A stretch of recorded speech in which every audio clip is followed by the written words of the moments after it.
ہم وہی کہیں گے جو ہمارا دین ہم کو بتاتا ہے. عمل کرو تو تمہارا بھلا ہے، نہیں کوئی عمل کرے تو نقصان. بسم اللہ الرحمن الرحیم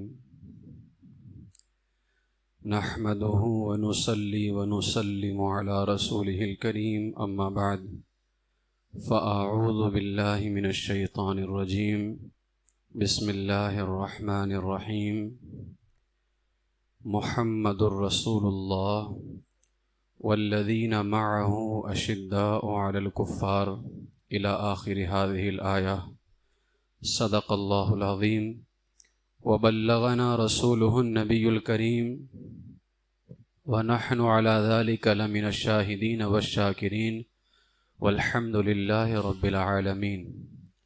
بارگاہ رسالت مآب صلی اللہ علیہ وسلم میں بلند آواز سے درود و سلام کا نذرانہ پیش کر لیں. اللہم صلی علی سیدنا و مولانا محمد وبارک وسلم صلاۃ و سلاما علیک یا رسول اللہ صلی اللہ تعالی علیہ وسلم. السلام علیکم ورحمۃ اللہ وبرکاتہ.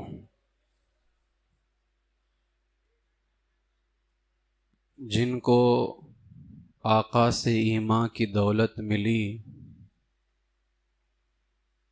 جن کو آقا سے ایمان کی دولت ملی، ان صحابہ کی عظمت کی کیا بات ہے. جن کو آقا سے ایمان کی دولت ملی، ان صحابہ کی عظمت کی کیا بات ہے. جن کی شانیں کریں خود محمد بیاں، ان کے شرف و کرامت کی کیا بات ہے. یار غار نبی رش کے شمس و قمر، جس نے سب کچھ لٹایا ہے اسلام پر. یار غار نبی رش کے شمس و قمر، جس نے سب کچھ لٹایا ہے اسلام پر. جن کو اپنا مصلی نبی نے دیا، ان کی شان امامت کی کیا بات ہے. جن کی چوکھٹ کے منگتے ہیں سلطان بھی، جن کے سائے سے ڈرتا ہے شیطان بھی. جن کی چوکھٹ کے منگتے ہیں سلطان بھی، جن کے سائے سے ڈرتا ہے شیطان بھی. جن کی ہیبت سے کافر لرزتے ہیں، اس عمر کی عدالت کی کیا بات ہے. جن پہ قربان امت کے سارے ولی، خلد میں بھی ہوں گے وہ رفیق نبی. جن پہ قربان امت کے سارے ولی، خلد میں بھی وہ ہوں گے رفیق نبی. جس نے آقا سے جنت کا سودا کیا، اس غنی کی سخاوت کی کیا بات ہے. اولیاء اصفیاء خواجہ غوث جلی، ہے سبھی کا وظیفہ علی یا علی. اولیاء اصفیاء خواجہ غوث جلی، ہے سبھی کا وظیفہ علی یا علی. جس نے ہر جنگ میں کفر پسپا کیا، اس علی کی شجاعت کی کیا بات ہے. عکس حسن نبی جان مولا علی، جن کی اولاد غوث و داتا مہر و علی. جس نے پھر جوڑ دی امت مصطفیٰ، اس حسن کی فراست کی کیا بات ہے. جو سبھی نسبتوں کا کرے احترام، وہ صحابہ ہوں یا اہل بیت کرام. جو سبھی نسبتوں کا کرے احترام، وہ صحابہ ہوں یا اہل بیت کرام. بس جماعت ہے سید وہی جنتی، اہل سنت کی قسمت کی کیا بات ہے. آج کی گفتگو خلفائے اربعہ، جن کو حق چار یار کہتے ہیں رضی اللہ تعالی عنہم، ان کے حوالے سے بہت ہی اہم گفتگو ہے ہماری. آج کی جو تاریخ ہے 13 رجب المرجب، یہ تاریخ مشہور ہے سیدنا مولائے کائنات مولا علی رضی اللہ تعالیٰ عنہ کی تاریخ ولادت کے اعتبار سے. میں سب سے پہلے اپنی گفتگو پر آنے سے پہلے کچھ باتیں اس حوالے سے مختصر میں آپ کے سامنے، زیادہ تاریخ کی گہرائی میں نہ جاتے ہوئے. 13 رجب المرجب جو مولائے کائنات رضی اللہ تعالیٰ عنہ کی ولادت کی مشہور تاریخ ہے آج، کیا یہ 13 رجب درست تاریخ ہے اہل سنت کی معتبر کتابوں سے یہ تاریخ ثابت ہے یا نہیں ہے؟ کچھ باتیں میں یہاں پیش کروں گا، اس لیے کہ عوام تو سن ہی رہی ہے، خاص طلبہ، اس لیے کہ یہ طلبہ یہاں سے نکلیں گے تو کہیں نہ کہیں جائیں گے، پھر عالم بھی بنیں گے، ان کو قوم کی قیادت بھی کرنی ہے۔ تو یہ آج جو امت کے اندر طرح طرح کی چیزیں پیدا ہو رہی ہیں یا ایسی چیزوں کو داخل کرنے کی کوشش کی جا رہی ہے جن سے ہمارا کوئی تعلق نہیں ہے، تو ان چیزوں پر میں گفتگو میں اس لیے خاص طور سے کرتا ہوں۔ اب یہ میں مختصر آپ کے سامنے پیش کرتا ہوں۔ ابتدائے اسلام میں، یعنی اسلام کے شروع میں یا اسلام سے پہلے اہل عرب میں جو ولادت کے دن ہوتے تھے ان کو یاد رکھنے کا کوئی معمول نہیں تھا کہ ولادت کے دن کو یا تاریخ کو یاد رکھا جائے۔ یہی وجہ ہے کہ آپ دیکھ لیں ازواج مطہرات رسول صلی اللہ علیہ وسلم، حضور کی 11 بیویاں ہیں، کس بیوی کی تاریخ ولادت کب ہے کوئی بتا سکتا ہے؟ ان کے تاریخ وصال کا ذکر ہے، امی جان سیدہ خدیجہ 10 رمضان، اس طرح سے تاریخ وصال کا ذکر ہے۔ 11 بیویوں میں سے کسی کی تاریخ پیدائش کوئی بتا دے۔ حضور علیہ الصلوۃ والسلام کی 4 بیٹیاں ہیں، چاروں بیٹیوں کی پیدائش کی تاریخ کوئی بتا سکتا ہے؟ حضور علیہ الصلوۃ والسلام کے 3 بیٹے گزرے ہیں، تینوں بیٹوں کی تاریخ ولادت کوئی بتا سکتا ہے؟ چاروں خلفاء سیدنا ابو بکر، سیدنا عمر، سیدنا عثمان غنی، مولا علی رضی اللہ تعالیٰ عنہ، ان میں سے سوائے مولا علی رضی اللہ تعالیٰ عنہ کے جو 3 گزرے ہیں ان کی تاریخ ولادت کیوں نہیں ملتی ہے نا یہ سوچنے کی بات۔ ابو بکر صدیق رضی اللہ تعالیٰ عنہ تو مولا علی سے بھی افضل ہیں، ان کی تاریخ ولادت کیوں نہیں ملتی ہے؟ چاروں خلفاء میں سے کسی کی نہیں سوائے مولا علی کے، حضور کی چاروں بیٹیوں میں سے کسی کی نہیں سوائے فاطمہ الزہرا رضی اللہ تعالیٰ عنہ کے۔ اس سے پہلے جو مہینہ گزرا ہے جمادی الاخری کی، اس کی 22 تاریخ کو صدیق اکبر کا وصال ہے، تو 20 کو لوگ کہتے ہیں کہ سیدہ فاطمہ الزہرا کی پیدائش ہوئی ہے۔ حضور کے چاروں خلفاء میں سے سوائے مولا علی کی تاریخ ولادت کسی کی نہیں، چاروں بیٹیوں میں سے سوائے فاطمہ الزہرا رضی اللہ تعالیٰ عنہ کی تاریخ ولادت کسی کا نہیں، حضور کی 11 ازواج میں سے تاریخ ولادت کسی کا کہیں بیان نہیں کیا گیا، حضور کے 3 بیٹوں میں سے کسی کی تاریخ ولادت کہیں بیان نہیں کی گئی ہے۔ آخر بات کیا ہے؟ وجہ کیا ہے؟ تو میں آپ کو بتاؤں، اہل سنت کی کسی بھی معتبر اور مستند کتاب میں سند متصل سے، یعنی جس نے بیان کیا، جیسے کہ اعلی حضرت نے بیان کیا تو انہوں نے کسی کا حوالہ دیا، انہوں نے بیان کیا تو انہوں نے اپنے سے پہلے، اس کو سند متصل کہتے ہیں۔ اس طرح سند متصل کے ساتھ مولا علی رضی اللہ تعالیٰ عنہ کا یوم ولادت 13 رجب، سیدہ فاطمہ الزہرا رضی اللہ تعالیٰ عنہ کا 20 جمادی الاخری کسی بھی سنی معتبر کتابوں سے ثابت نہیں ہے۔ یہ روافض نے گڑھا، شیعوں نے، اور بعد میں چند سنی کتابیں لکھنے والے علماء نے بھی اس کو بیان کیا ہے۔ یہ میں اس لیے نام لے رہا ہوں کہ کل ہو سکتا ہے کوئی کہہ دے کہ وہ فلاں سنی عالم نے بھی تو بیان کیا ہے، تو میں آپ کو بتا رہا ہوں کہ پہلے اس کو رافضیوں شیعوں نے گڑھا ہے 13 رجب کو، بعد میں سنی علماء نے بھی اس کو اپنی کتاب میں بیان کیا ہے۔ اب جو 13 رجب کا قول کرتے ہیں وہ کچھ کتابوں کا نام لیتے ہیں، مستدرک للحاکم ہے، ازالۃ الخفا ہے، اس طرح کی بے شمار کتابیں، لیکن میں پورے تحقیق کے ساتھ کہتا ہوں کہ ان کتابوں میں کہیں بھی 13 رجب کا ذکر نہیں ہے۔ جب کہیں کچھ نہیں پاتے ہیں تو ایک کتاب، ایک عالم کا نام لیتے ہیں جن کا نام ہے شیخ شبلنجی، ان کا حوالہ کثرت سے دیا جاتا ہے، نور الابصار کے مصنف ہیں، مگر یاد رکھ لیں انہوں نے یہ ذکر کیا ہے 13 رجب کا، کئی وجوہات کی بنیاد پر ان کا یہ قول باطل ہے۔ پہلی بات، انہوں نے نور الابصار کے اندر 13 رجب کا ذکر کیا، سند ذکر نہیں کی ہے کہ کس نے بیان کیا ہے، صرف ذکر کر دیا ہے بس۔ اور یہ نور الابصار کون سی صدی کے ہیں پتہ ہے؟ 13ویں صدی کے ہیں، اور ابھی 1446 چل رہی ہے۔ مولائے کائنات رضی اللہ تعالیٰ عنہ کی پیدائش کے بعد سے لے کر کے 1300 سال تک کے کسی سنی کتاب کے اندر 13 رجب بیان نہیں کیا گیا.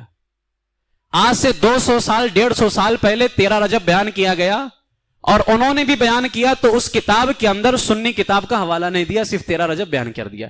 اس بنیاد پر وہ رد ہے. دوسرا، صاحب نور الانوار نے، شیخ شبلنجی جو ہیں، انہوں نے الصباغ کی کتاب فصول المہمہ کا حوالہ دیا ہے. الصباغ ایک شخص گزرا ہے، فصول المہمہ کا حوالہ دیا، مگر اس کتاب کے اندر بھی سند ذکر نہیں ہے.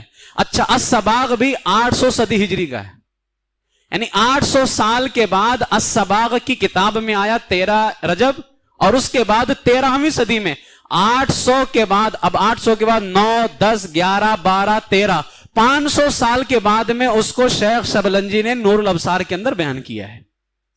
اب الصباغ کی کتاب کے اندر بھی حوالہ نہیں ہے. اور الصباغ یہ ہے کون؟ تو امام شمس الدین زبیری نے اس کو رافضی کہا ہے، الصباغ کو، اور اس کے رافضی کے عقائد بیان کیے. صاحب کشف الظنون نے بھی اس کو رافضی شمار کیا. اب الصباغ کو ہمارے کچھ علماء نے رافضی کہا، اور اسی کی کتاب سے صاحب نور الانوار شیخ شبلنجی جو 13ویں صدی کے اندر ہیں، انہوں نے بغیر اتصال سند کے 13 رجب کو بیان کیا ہے. دوسری وجہ سے یہ رد ہے. تیسری چیز یہ ہے کہ اعلی حضرت علیہ رحمہ فرماتے ہیں کہ کوئی روایت گھڑی ہوئی ہے، اس کو پہچانا کیسے جائے گا. اب ایک میں اصول بھی دے رہا ہوں کہ کوئی روایت گھڑی ہوئی ہے، یعنی سنی روایت نہیں ہے، آخر ہم پہچانے کیسے کہ یہ روایت گھڑی ہوئی ہے، موضوع ہے، من گھڑت ہے. تو اعلیٰ فرماتے ہیں اس کا پہچاننے کا طریقہ یہ ہے کہ دیکھو سب سے پہلے اس تاریخ کو بیان کرنے والا کون ہے. وہ جو تاریخ ہے یا روایت ہے، دیکھو کہ اس کا ناقل اول کون ہے، سب سے پہلے نقل کرنے والا کون ہے. تو جب ہم 13 رجب کو دیکھتے ہیں تو اس کا سب سے پہلا نقل کرنے والا رافضی ہے، سب سے پہلا نقل کرنے والا رافضی ہے. لہذا 13 رجب کا حوالہ کسی بھی معتبر کتاب کے اندر نہیں ہے. اچھا، اب میں یہاں ایک بات آپ کو بتاؤں، یہ رافضیوں نے گڑھا ہے 13 رجب. اچھا، مزے کی بات یہ ہے کہ رافضی بھی خود 13 رجب میں متفق نہیں ہیں. 13 رجب پہ رافضی بھی ایک جگہ بیٹھے ہوئے نہیں ہیں. رافضیوں میں بھی جو ان کے پہلے آگے آئے ان میں اختلاف تھا. کیسے؟ رافضیوں کے یہاں الفاظل ہندی یہ اور اس کے سمیت کچھ لوگوں نے 7 شعبان کو صحیح کہا مولا علی کی ولادت. یہ رافضی ہیں سب. تو رافضیوں میں سے ایک جماعت کیا کہتی ہے 7 شعبان. رافضیوں میں سے کچھ نے کہا 14 رمضان. رافضیوں میں سے بعض نے کہا 7 ذوالحجہ. 7 شعبان، 14 رمضان، 7 ذوالحجہ. شیخ طوسی رافضی عالم، اس نے اپنی کتاب مصباح المجتہد میں صفوان الجمال تک متصل سند سے، جو رافضیوں کے ہاں سلسلۃ الذہب مانی جاتی ہے، سونے والا سلسلہ، گولڈ، یعنی بڑا معتبر سلسلہ ہوتا ہے، اس حوالے سے اس نے بیان کیا ہے کہ امام جعفر صادق کا قول لکھا کہ علی کی ولادت 7 شعبان کو ہوئی ہے. یعنی امام جعفر صادق کا اس نے قول لکھا کہ امام جعفر صادق کہتے مولا علی کی پیدائش 7 شعبان کو ہوئی ہے. اور رافضیوں کا ایک مجتہد ہے آل توق القطیفی، اس نے اپنے رسالے میں 13 رجب اور 7 شعبان والے کا حوالہ ذکر کر کے نتیجہ یوں نکالتا ہے، کہتا ہے میرے نزدیک سب سے صحیح ترین یہ ہے کہ آپ یعنی مولا علی 7 شعبان بروز ہفتہ یعنی سنیچر پیدا ہوئے، کیونکہ یہ سند متصل ہے 7 شعبان والی، امام جعفر صادق نے بیان کیا، میں ان کی بات کر رہا ہوں. اور صفوان بن مہران جلیل القدر ثقہ راوی ہے، اس نے 7 شعبان بیان کیا ہے. اور 13 رجب والی صحیح تو کیا، یعنی صحیح روایت تو کیا، حسن کیا، صحیح سند سے ثابت نہیں بلکہ بالکل بے سند روایت. یہ شیعہ خود کہہ رہا ہے کہ 13 رجب والی بے سند روایت ہے.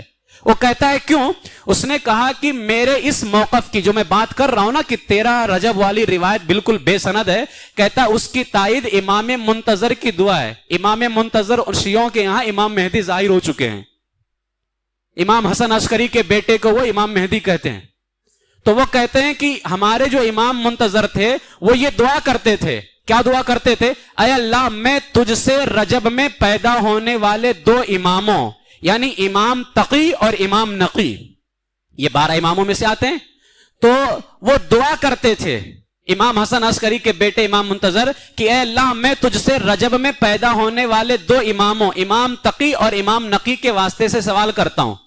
تو اس نے کہا کہ یہ دعا اس بات کا واضح ثبوت ہے کہ مولا علی رجب میں پیدا نہیں ہوئے. اگر وہ پیدا ہوئے تو ہمارا امام تقی اور امام نقی کا واسطہ دینے کے بجائے خود مولا علی کا واسطہ دیتا، اس لیے کہ امام تقی امام نقی تو مولا علی کی اولادوں میں سے ہیں.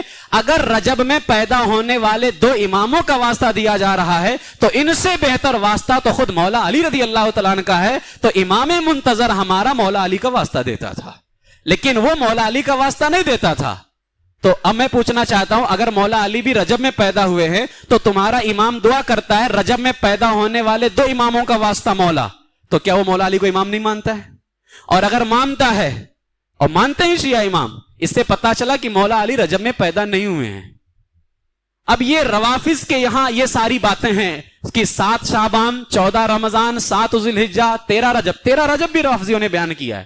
یہ الگ الگ تاریخیں ہیں. روافظ کے بڑے محدث شیخ عباس قمی کی کتاب ہدایت الانام الی وقائع الاسلام، اس کے حاشیے کے اندر سید آیت اللہ مرعشی لکھتا ہے 11 اب یہ 1300 کب سے ہوا 13 رجب کب سے ہوا 1122 سن ہجری کے اندر 1122 سن ہجری کے اندر آج سے کچھ تقریباً 200 سال پہلے 1122 سن ہجری میں رافضیوں کا بادشاہ شاہ حسین صفوی نے 11 رجب کو رافضیوں کی میٹنگ رکھی. 80 بڑے بڑے رافضی علماء کو بلایا، مگر وہاں بعض نے 13 رجب، بعض نے 7 شعبان، بعض نے 14 رمضان، بعض نے 7 ذو الحجہ کا مشورہ دیا. مگر جو بادشاہ تھا نا شیعہ بادشاہ شاہ حسین صفوی، اس نے کہا کہ نہیں 13 رجب کو یوم میلادت منایا جائے گا مولا علی کا، اور اس نے 13 رجب کو بڑا جشن کیا. تب سے روافظ شیعوں کے یہاں یہ دن خاص ہو گئی. اور یاد رہے کہ روافظ جمع نہیں ہوتے ہیں 13 رجب کو مگر صرف اور صرف اصحاب رسول کو برا برا کہنے کے لیے. اب آپ اندازہ لگاؤ کہ رافضیوں کے یہاں خود اختلاف ہے. جو شیعہ میری بات سن رہے ہیں میں ان سے کہوں گا ابھی بھی تمہارے پاس میں وقت ہے، ابھی موت نہیں آئی ہے، خدا کے واسطے ہوش کے ناخن لو. اور جو شیعوں کی خیرات لے کر کے جو ہے اپنے آپ کو پال رہے ہیں، میں ان جو ہے کذاب اور جھوٹے مولائیوں سے بھی کہنا چاہوں گا کہ ابھی بھی وقت ہے، ابھی موت نہیں آئی ہے، خدا کے واسطے ہوش کے ناخن لو. خود روافظ کے یہاں کتنا اختلاف پایا جا رہا ہے. لہذا سیدنا صدیق اکبر رضی اللہ تعالیٰ عنہ کے یوم وصال کے موقع پر انہوں نے سیدہ فاطمۃ الزہرا کا یوم ولادت گڑھا 20 جمادی الاخری. ایسے ہی اس شیعہ گڑھتے رہے ہیں. ایسے عثمان غنی رضی اللہ تعالیٰ عنہ کی یوم شہادت کب ہے؟ 18 ذو الحجہ یوم عثمان غنی رضی اللہ تعالیٰ عنہ عید غدیر کو گڑھ دیا. اس کے بعد میں پھر رجب کے اندر سیدنا امیر معاویہ رضی اللہ تعالیٰ عنہ کی تاریخ وصال ہے تو اس کے اندر لا کر کے جو ہے مولا علی رضی اللہ تعالیٰ عنہ کی تاریخ ولادت کو پیدا کیا. یہ ہے ان رافضیوں کی. لہٰذا میرے عزیزو کئی ایسی روایات اور واقعات ہیں جو روافظ نے گڑھے اور بعد میں اہل سنت نے لے لیا اس کو، اور نہ جانتے ہوئے کچھ کتاب لکھنے والے سنی مصنفین نے بھی اس کو اپنی کتابوں میں بیان کر دیا. روافظ سے اہل سنت میں کیا چیزیں آئیں؟ یوم ولادت مولا علی 13 رجب، یوم ولادت سیدہ فاطمہ 20 جمادی الاخری، جشن عید غدیر 14 معصوم، کالا جھنڈا، اصحاب رسول حضور کے صحابہ کے لیے ہلکے الفاظ بولنا، لکڑہارے کی کہانی، پنجہ لگانا، کڑے پہننا، مولا علی کو ولایت میں سب سے افضل ماننا، محرم میں شادی بیاہ کو حرام سمجھنا، ناجائز سمجھنا، اور پہلا باطنی خلیفہ ماننا، اور پتہ نہیں کیا کیا رائج ہو چکا ہے. یہ حالات ہیں. اور جب ان تاریخ کا کوئی سنی عالم کھڑے ہو کر کے پردہ فاش کرتا ہے تو وہ ناسبی ہو گیا، وہ خارجی ہو گیا، وہ اہل بیت سے نفرت کرنے والا ہو گیا.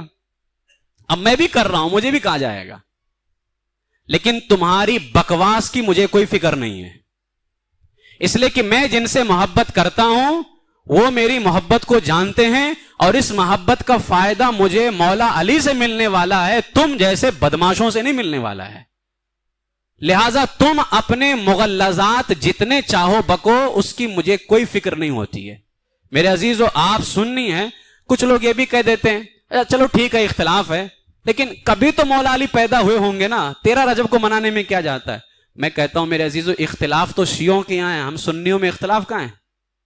شیعہ نے کہا نا 7 شعبان 14 رمضان 7 ذوالحجہ 13 رجب. سنی تو کہتے ہیں کہ ہاں مولا علی رضی اللہ تعالیٰ عنہ کی پیدائش ہوئی. سنیوں کے یہاں کوئی بیان ہی نہیں کیا گیا کتاب میں کس مہینے میں کس تاریخ میں, تو اختلاف ہی نہیں ہے. لہٰذا ہم تو ہمیشہ مبارکبادی دیتے ہیں. مولا علی دنیا میں تشریف لائے, اللہ ان کے آنے کی برکتیں ہمیں بھی عطا فرمائے, آپ کو بھی عطا فرمائے. اختلاف تو ان کے یہاں پہ, ہمارے یہاں تو اختلاف ہی نہیں ہے.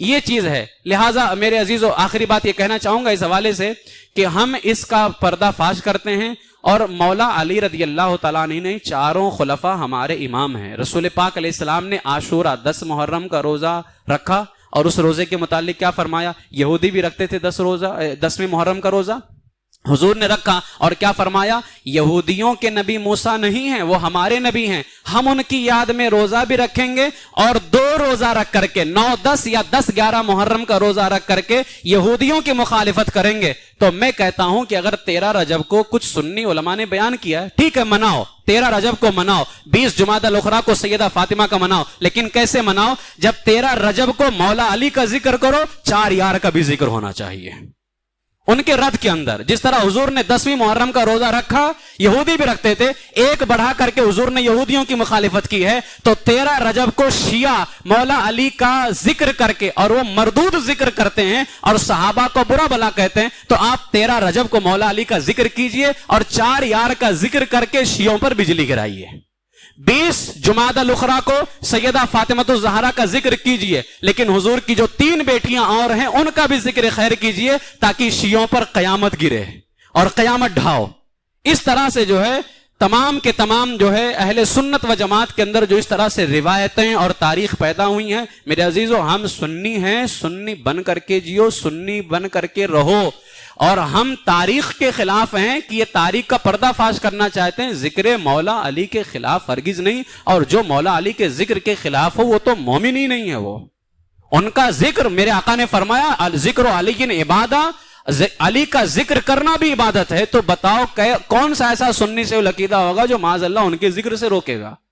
ہم یہ جو 13 رجب کا جو 13 رجب کی مردود تاریخ ہے, اور اس کو ان لوگوں نے معاذ اللہ ایک غلط ارادے سے جو 1122 ہجری کے اندر اس بادشاہ نے کیا, اور معاذ اللہ صحابہ کرام پر تبرہ کیا, برا بلا کا, ہم اس تاریخ کا پردہ فاش کرتے ہیں. اور پھر یہ بھی کہتے ہیں کہ اگر کچھ سنی علماء نے بیان کیا تو آپ مناؤ 13 رجب کو, لیکن منانے کا انداز سنی والا رکھنا, سنی والا رکھنا, مناؤ لیکن سنی کا طرز اور سنی کا جو ہے طریقہ ہونا چاہیے.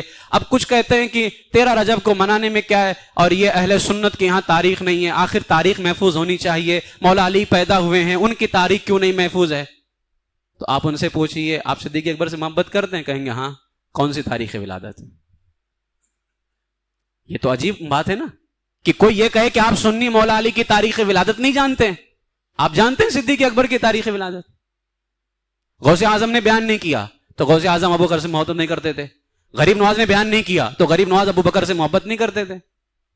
یہ تو بالکل شیطانی دماغ تمہارے اندر فٹ ہو چکی ہے.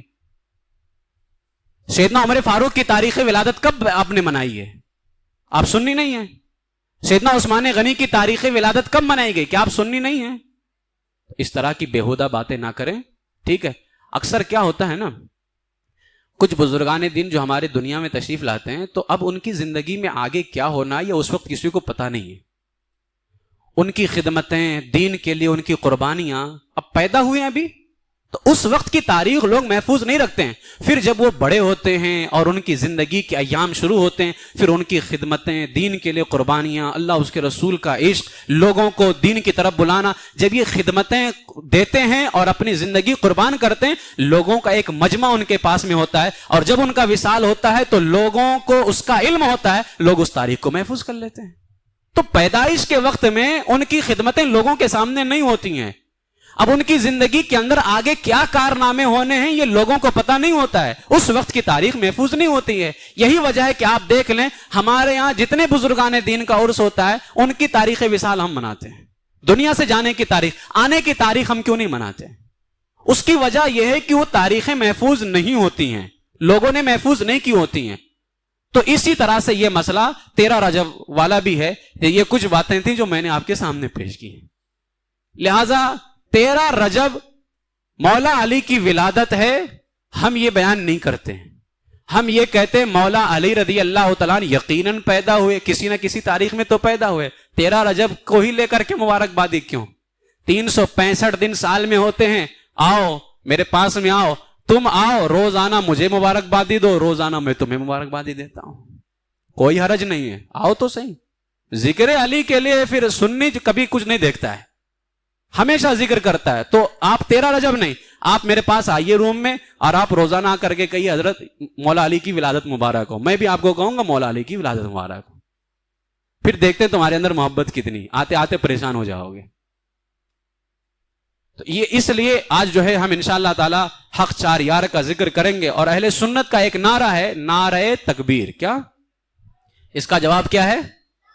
نعرہ تکبیر، نعرہ رسالت، اس کے بعد میں نعرہ تحقیق، حق چار یار، نعرہ تحقیق، نعرہ حیدری. لہذا یہ ہمارا نعرہ ہے، ہم سنیوں کی مجلسوں کا یہ نعرہ ہے، ترتیب یہی ہے. نعرہ تکبیر، نعرہ رسالت، نعرہ تحقیق، نعرہ حیدری. اب اس نعرہ تحقیق کو کیوں نہیں لگاتے؟ کیوں اس کو نہیں لگاتے؟ اس لیے کہ شیعوں نے بہت طرح سے حملہ کیا. میں اب اس پر زیادہ بھی گفتگو نہیں کرتا کہ اس پر کس کس طرح سے حملہ کیا گیا اس نعرے کے اوپر. حق سمجھتے ہو نا، تو پھر نعرہ تحقیق کا نعرہ لگانے میں جاتا کیا ہے؟ 13 رجب کو تم کہتے کہ منانے میں کیا جاتا ہے، نعرہ تحقیق کا نعرہ لگانے میں کیا جاتا ہے؟ آپ کے یہاں تو کچھ نہیں جاتا، ہم کہیں تو جاتا ہے. یہ کون سی بات ہو گئی؟ اگر آپ کے یہاں کچھ نہیں جاتا تو ہم بھی تو کہتے ہیں نا 13 رجب کو مناؤ اور ایسا ذکر کرو مولا علی کا، لیکن ساتھ میں ان تینوں خلفاء کا ذکر کر کے شیعہ سے اپنے آپ کو الگ کرو اور کہو ہم شیعہ نہیں، الحمدللہ ہم سارے صحابہ کا احترام کرنے والے ہیں. مناؤ 13 رجب کو، ہم نے کہاں کہیں نہیں مناؤ. ہم تو صرف یہ کہہ رہے ہیں کہ وہ 13 رجب ثابت نہیں ہے. منانے کا پورا رجب منائیے، پورا شعبان منائیے، پورا رمضان منائیے، ہم تو پوری اجازت دیتے ہیں. اور اعلیٰ حضرت نے فرمایا اہل سنت کا ہے بیڑا پار، اصحاب حضور نجم ہے اور ناؤ ہے ادرت رسول اللہ کی. تو ہمارے امام نے تو ہمیں عقیدہ نظریہ یہی دیا ہے. اب آئیے کچھ ان کے چاروں خلفاء، اب میں آج اصل میں کچھ آیتیں اور حدیثیں ایسی پیش کرنا چاہوں گا جن میں ایک ساتھ چاروں کا ذکر موجود ہے. الگ الگ ذکر بھی ہے لیکن ایک ساتھ چاروں کا ذکر موجود ہے. اب آئیے وہ کچھ پھول ہم قرآن سے چنتے ہیں اور حدیث مصطفیٰ صلی اللہ علیہ وسلم سے چنتے ہیں. سب سے پہلی آیت جو میں نے تلاوت کی ہے والذین معہ اشداء علی الکفار، یہ آیت کریمہ جو ہے 26ویں پارے کے اندر ہے، والذین معہ اشداء علی الکفار. اب اس آیت کے اندر بیان کیا گیا ہے محمد اللہ کے رسول ہیں، والذین معہ اشداء علی الکفار، اور ان کے ساتھ والے کافروں پر سخت ہیں، رحماء بینہم، آپس میں نرم دل، تراہم رکعا سجدا یبتغون فضلا من اللہ ورضوانا، تو انہیں دیکھے گا رکوع کرتے سجدے میں گرتے، یبتغون فضلا من اللہ ورضوانا، اللہ کا فضل و رضا چاہتے، سیماہم فی وجوہہم من اثر السجود، ان کی علامت ان کے چہروں میں ہے سجدوں کے نشان سے. اب اس آیت کو لے کر کے بھی کچھ لوگ بہت زیادہ بہک گئے کہ سجدوں کے نشان چہرے میں ہیں تو یہ والا نشان مراد ہے. معاذ اللہ رب العالمین. میرے آقا علیہ الصلوۃ والسلام نے حدیث پاک میں ارشاد فرمایا اگر چہروں کا نور بڑھانا ہے تو سجدے زیادہ کیا کرو. یہاں چہروں کا نور مراد ہے، یہ کباب مراد نہیں ہے. لیکن اس کو بھی کچھ لوگ کہتے ہیں کہ یہ لے کر کے تم وہابیوں پہ حملہ کرتے، یہ تو قرآن میں بیان کیا گیا ہے سیماہم فی وجوہہم من اثر السجود. اب وہ ہمارا بھی آدمی جو ہے ہاں یار تو قرآن میں بیان کیا گیا ہے، یہاں وہ نشانی بیان نہیں کی گئی ہے، یہاں چہروں کا نور بیان کیا گیا ہے. جیسے کہ آپ دیکھ لیں بلال حبشی رضی اللہ تعالیٰ عنہ، رنگ کیسا ہے لیکن سجدوں کی وجہ سے ان سے زیادہ خوبصورت پیدا ہی کوئی نہیں ہوا ہے. یہ نور مراد ہے یہاں پہ، یہ والا تھوڑی نا گھٹا مراد ہے. تو اب یہاں پر دیکھیں یہ آیت کریمہ ہے. اس حوالے سے مہر منیر حضرت پیر مہر علی شاہ تاجدار گولڑا رحمۃ اللہ تعالی پاکستان کے اندر مزار شریف ہے. انہوں نے امام جعفر صادق رضی اللہ تعالیٰ عنہ کا حوالہ دیتے ہوئے نقل کیا اپنی کتاب مہر منیر میں صفحہ 424-425 پر، فرماتے کہ امام جعفر صادق رضی اللہ تعالیٰ عنہ فرماتے تھے اس آیت کریمہ کا مطلب کیا ہے؟ فرماتے تھے محمد الرسول اللہ، محمد اللہ کے رسول ہیں۔ اس کے بعد جو آیت ہے والذین معہ، کہتے ہیں والذین معہ سے خلیفہ اول مراد، اشداء علی الکفار سے خلیفہ ثانی، رحماء بینہم سے خلیفہ ثالث، تراہم رکعا سجدا سے خلیفہ رابع، کیونکہ معیت اور صحبت میں صدیق اکبر، کفار پر شدت میں فاروق اعظم، حلم و کرم میں عثمان غنی، اور عبادت و اخلاص میں مولا علی رضی اللہ تعالیٰ عنہ خصوصی شان رکھا کرتے تھے وہ۔ تو یہ امام جعفر صادق رضی اللہ تعالیٰ عنہ کا حوالہ دیا، فرمایا والذین معہ ابو بکر، اشداء علی الکفار عمر، رحماء بینہم عثمان، تراہم رکعا سجدا علی بن ابی طالب رضی اللہ تعالیٰ عنہ۔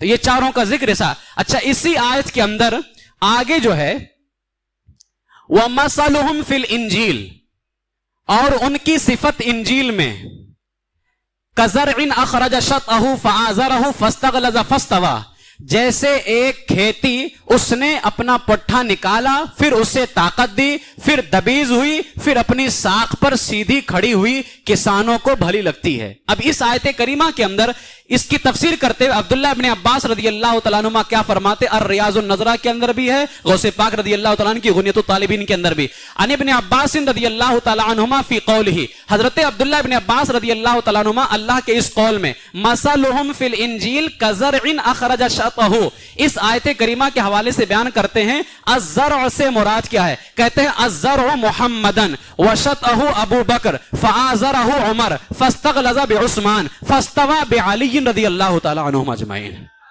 تو اسی آیت کے اندر دو مقام پہ جو ہے چاروں خلفاء کا ذکر خیر کیا گیا۔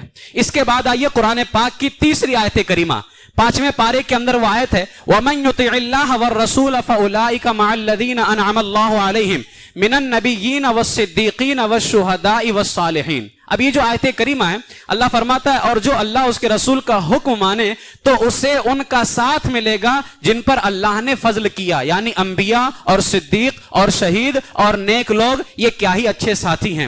اس آیت کی تفسیر کرتے ہوئے حضرت اکرمہ رضی اللہ تعالیٰ عنہ صحابی رسول کیا فرماتے ہیں، اور یہ بات تفسیر بغوی کے اندر بھی ہے، محمود آلوسی کی تفسیر روح المعانی کے اندر بھی ہے، تفسیر خازن کے اندر بھی ہے۔ وقال اکرمہ کہتے ہیں یہاں جو من النبیین والصدیقین والشہداء آیا ہے، یہ 3 لفظ من النبیین والصدیقین والشہداء، کہتے ہیں ان النبیون ہا ہونا محمد صلی اللہ علیہ وسلم، یہاں نبیون سے مراد محمد رسول اللہ صلی اللہ علیہ وسلم ہے، والصدیقون ابو بکر، والشہداء عمر عثمان وعلی رضی اللہ تعالیٰ عنہم اجمعین۔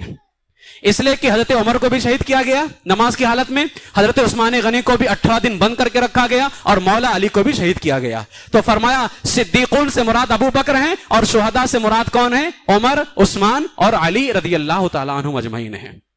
صدق ان کو ملا، عدل ان کو ملا، وہ غنی ہو گئے، یہ علی ہو گئے۔ یہ ہے قرآن پاک کی آیات کی روشنی میں ان چاروں کا ایک ساتھ ذکر، الگ الگ مقامات پہ دیکھا جائے الگ الگ آیتیں، الگ الگ شانوں میں بے شمار آیتیں۔ اب یہ 3 آیتیں ہو گئیں، ایک ہی آیت میں 2 مقام پر اور ایک دوسری آیت۔ اب آئیے تیسری آیت کی طرف، اور یہ الجامع لاحکام القرآن کے اندر بھی ہے اور ریاض النظرہ کے اندر بھی ہے۔ سیدنا ابی بن کعب رضی اللہ تعالیٰ عنہ فرماتے ہیں بارگاہ رسالت میں سورہ عصر پڑھی گئی، سورہ عصر والعصر ان الانسان لفی خسر، اس سورہ کو بارگاہ رسول صلی اللہ تعالیٰ علیہ وسلم کے اندر پڑھا گیا۔ جب میرے آقا علیہ الصلوۃ والسلام کی بارگاہ میں اس سورہ کو پڑھا گیا، کون پڑھا؟ حضرت سیدنا ابی بن کعب۔ فرماتے ہیں ہم نے عرض کی یا رسول اللہ صلی اللہ تعالیٰ علیہ وسلم، آپ پر میرے ماں باپ قربان، اس سورت کی تفسیر کیا ہے، یعنی اس کا مطلب کیا ہے؟ اب یہ سورہ کیا ہے؟ فرماتا والعصر، زمانے محبوب کی قسم، ان الانسان لفی خسر، بے شک آدمی ضرور نقصان میں۔ کون سا آدمی نقصان میں؟ کیا مراد ہے؟ الا الذین آمنوا، مگر جو ایمان لائے، وعملوا الصالحات، اور اچھے کام کیے، وتواصوا بالحق، اور ایک دوسرے کو حق کی تاکید کی، وتواصوا بالصبر، اور ایک دوسرے کو صبر کی وصیت کی۔ یہ 4 کام کرنے والے ناکام نہیں ہیں، خسارے میں نہیں ہیں۔ اب اس کی تفسیر کرتے ہوئے جب حضرت ابی بن کعب نے حضور سے پوچھا یا رسول اللہ اس سورت کی تفسیر کیا ہے، تو پیارے آقا صلی اللہ تعالیٰ علیہ وسلم نے فرمایا والعصر، اللہ کی طرف سے دن کے آخر کے ساتھ قسم ہے، یعنی نماز عصر کی قسم اٹھائی جا رہی ہے، اور ایک روایت میں کہ زمانے محبوب کی قسم اٹھائی گئی ہے۔ میرے آقا علیہ السلام نے آگے فرمایا ان الانسان لفی خسر، انسان خسارے میں ہے. کون سا؟ فرمایا ابو جہل. ان الانسان لفی خسر، ابو جہل. ابو جہل خسارے میں ہے. الا الذین آمنوا ابو بکر وعملوا الصالحات عمر وتواصوا بالحق عثمان وتواصوا بالصبر علی رضی اللہ تعالی عنہم اجمعین.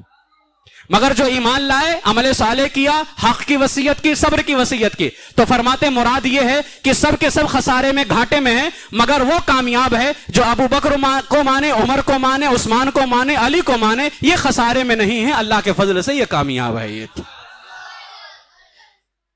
اسی لیے شاعر نے کہا حق ہے یہی خلیفہ حق، چار یار ہیں، چاروں نبی کے یار ہیں، فخر کبار ہیں.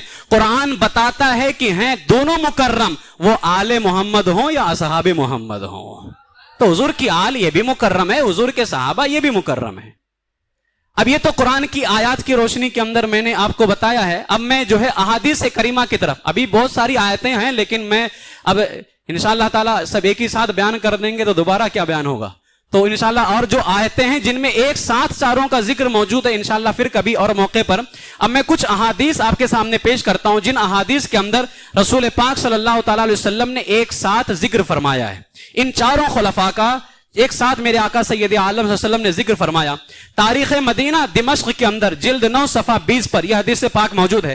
رسول پاک علیہ السلام نے فرمایا انا مدینۃ العلم و ابو بکر اساسها وعمر حیطانها وعثمان سقفها وعلی بابها. میرے آقا نے فرمایا میں علم کا شہر ہوں، ابو بکر اس کی بنیاد ہے، عمر اس کی دیوار ہے، عثمان اس کی چھت ہے اور علی اس کا دروازہ ہے.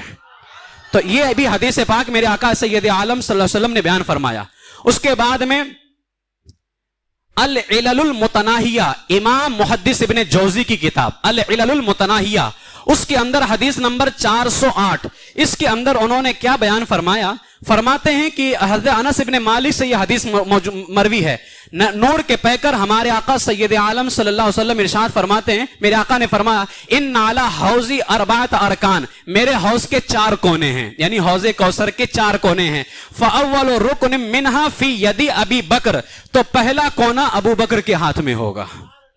والرکن الثانی فی ید عمر، دوسرا کونا عمر کے ہاتھ میں ہوگا. والرکن الثالث فی ید عثمان، تیسرا کونا عثمان کے ہاتھ میں ہوگا. والرکن الرابع فی ید علی، اور چوتھا کونا علی کے ہاتھ میں ہوگا. فمن احب ابا بکر و ابغض عمر لم یسقہ ابو بکر، تو جو ابو بکر سے محبت کرے گا اور عمر سے نفرت کرے گا، ابو بکر اس کو سیراب نہیں کریں گے.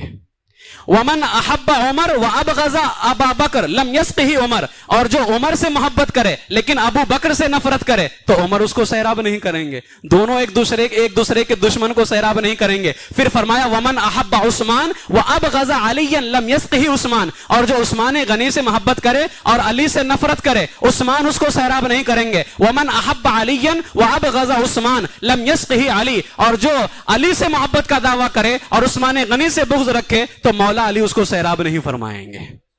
یہ بیان کیا ہے جو ہے حضرت محدث ابن جوزی نے اپنی کتاب کے اندر. اب اندازہ لگاؤ، شیعہ ایک داماد کا ذکر کرتے ہیں، ہم داماد رسول کو مانتے ہیں، ہم داماد رسول کو مانتے ہیں، تو داماد رسول حضرت عثمان غنی نہیں ہے؟ ان کا ذکر کبھی کیوں نہیں کرتے؟ لیکن الحمدللہ یہ نصیب ان کا نہیں، یہ نصیب اللہ نے ہمارا رکھا ہوا ہے. ہم دامادوں کا کرتے ہی کرتے ہیں، ان سے 2 افضل جو ہیں ان کا بھی ہم ذکر خیر کیا کرتے ہیں. اب اسی حدیث کو میں ذرا جو ہے اس کے اندر حضرت سیدنا ایوب سختیانی رحمت اللہ تعالی علیہ کی روایت ملاتے ہوئے، اس میں العلل المتناہیہ کی بھی روایت ہے اور حضرت ایوب سختیانی کی روایت تاریخ مدینہ دمشق سے ملاتے ہوئے میرے آقا علیہ الصلوۃ والسلام نے آگے بیان فرمایا. ابھی آپ نے بات کو خاموش نہیں کیا. میرے آقا علیہ الصلوۃ والسلام فرماتے یہ چاروں ایک دوسرے کے دشمن کو سیراب نہیں کریں گے. اب آگے کیا فرمایا؟ میرے آقا علیہ السلام فرماتے ہیں من احب ابا بکر فقد اقام الدین، جس نے ابو بکر سے محبت کی اس نے دین کو قائم کیا.